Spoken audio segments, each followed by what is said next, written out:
Trump thanked God for surviving his assassination attempt. Watch this.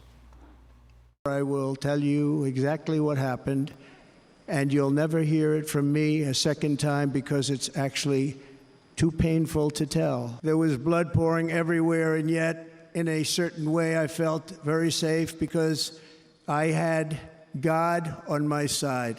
I felt that. I'm not supposed to be here tonight. Not supposed to be here. Yeah.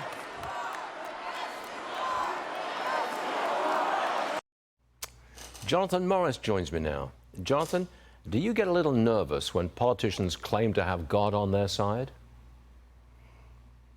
I got chills when I heard the president say that, and I've now heard it many times, and chills in the best of senses. It feels to me like former President Trump experienced God's presence in his life in a way that he's never felt it before.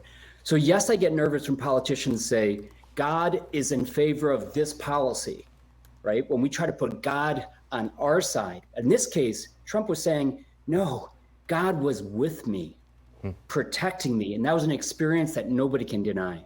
We've also had guests and pundits on this program calling this, what happened to Mr. Trump, calling it divine intervention. You want to comment on that?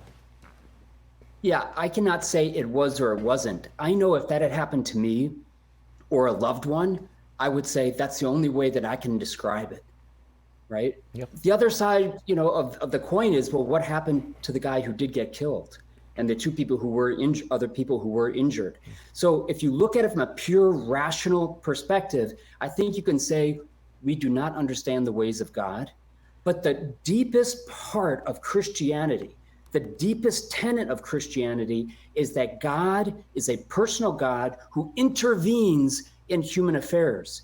President Trump experienced the intervention of divine providence. This is something that occurred to me. I think there was a real focus on faith at the RNC. Listen to this speech from Detroit pastor Lorenzo Sewell. Roll it, please. To all my friends back in Detroit who are Democrats, I want to ask you just one simple question. You can't deny the power of God on this man's life. You can't deny that God protected him.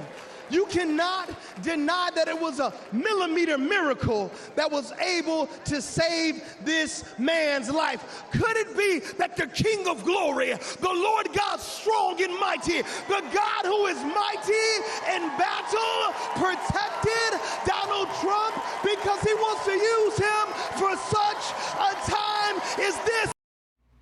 Right. I don't think I've ever seen faith play a bigger role in any convention in my life. How about you? Yeah, I would say in part because of the circumstances, but also in part because the Republican Party has chosen not to eliminate faith and religion from its party platform, from its environment. The Democrats, and I wish it weren't the case, I wish both parties, I wish both celebrations were a celebration of God and the life of politics and vice versa. But unfortunately, the Democratic Party has chosen to wipe the face and the name of God from anything to do with politics. And I think that's a very dangerous and stark contrast to what we saw right now in Milwaukee. We did indeed. Jonathan Morris, our resident theologian. Thanks so much, Jonathan. We'll see you again real soon. Thank you. Yes, sir.